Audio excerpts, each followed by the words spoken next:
The final stage of Tour de Hongrie was always going to be exciting with small GC gaps separating the small Harold Martin Lopez against the explosive Alessandro Covi, with the finish in Esztergom starting in Etjek, and it's a punchy circuit including a cobbled last kilometer and then an uphill sprint.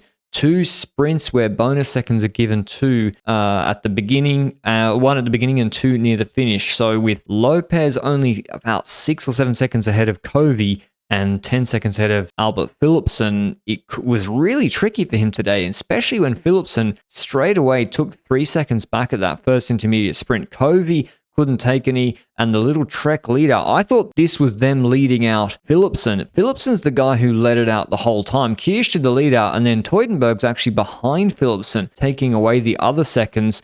Astana didn't do a good enough job with Malocelli, and Syriza to take away those seconds. So Philipsen taking 3 seconds back, both on Covi and Lopez, and that was just the beginning. Although it settled down now through the harder hill zone, there were no bonus sprints there. Might have been cool to have them at the GPM points, but anyway, the breakaway was under control. 2 minutes, there were some splits in the peloton, riders coming back. De Klerk was managing things when he came back with 64Ks to go, and they were wanting to lock this stage down, not really for Teutenberg, but also you want to put the bonus seconds in play. If you're not leading GC, you want to put them in play so anything can happen. And also, this finish is not that good for Lopez, as I said, compared to the explosive Philipsen and Covi. But Lopez does have a good and committed team around him. He's got Gleb Syriza as his bodyguard all day, and he's pretty good in the bunch, and he knows how to ride a GC. So Astana were not going for the stage at all today. They used Malocelli to take away seconds. Vetter goes in the middle, trying to get across the breakaway. UAE and Trek, as I said, in a somewhat thinned out peloton, are trying to put those seconds back in play, not just at the finish, but also in the 2 intermediate sprints before the finish, but they're not able to do that. The breakaway is able to take away first the second of those intermediate sprints. They take away all the seconds, I think. So Covi and Philipsen aren't able to sprint for them. Then the last one, Covi does go for it, but there's still a breakaway up the road, so there's only 1 second, I think, on offer. And Covi, yeah, he does sprint for that. Ivo Oliveira let the wheel go. Syriza gets in the middle. Oliveira should have flicked Harold Martin Lopez. I think he does, and makes him close it back to Syriza. So Syriza, yeah, he wasn't able to beat Covi for the second, but that second won't matter as long as Covi doesn't win at the finish.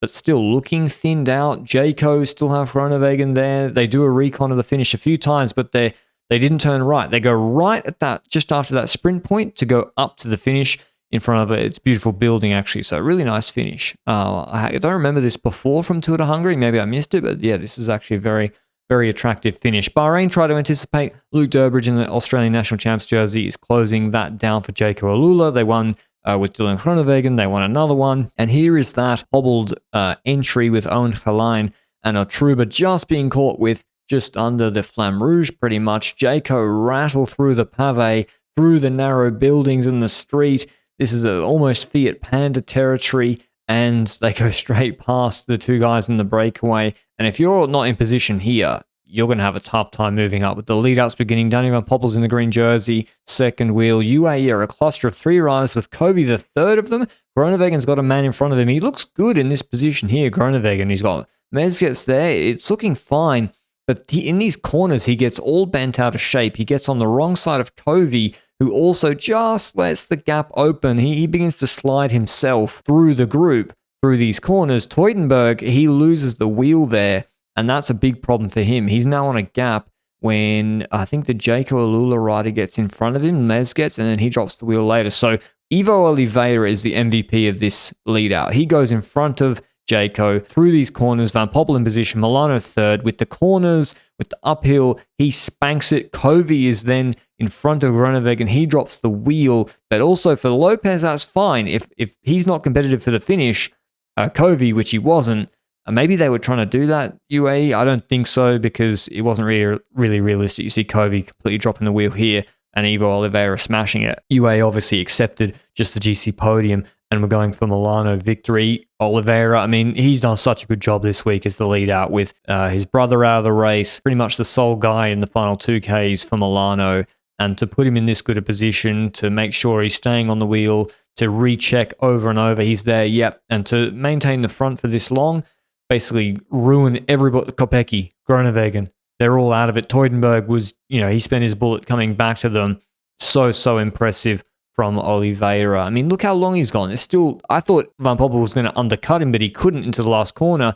And then finally this week, when he's been able to sprint in clear air for the first time, Juan Sebastian Milano wins. I mean, he probably could have won another stage or two. I think he was the fastest, at least more versatile than Groenewegen. He could have won 2 stages, but today, Oliveira bossed it. And when he got clear air, Milano today from the draft of Van Poppel, he was able to get a deserved victory. So really nice finish in the sunshine. Van Poppel was good all week, positioning himself, really impressive. I think he takes the points jersey. But Harold Martin Lopez, he impressed me too. Look at this finish. Technical, pave, uphill sprint, corners.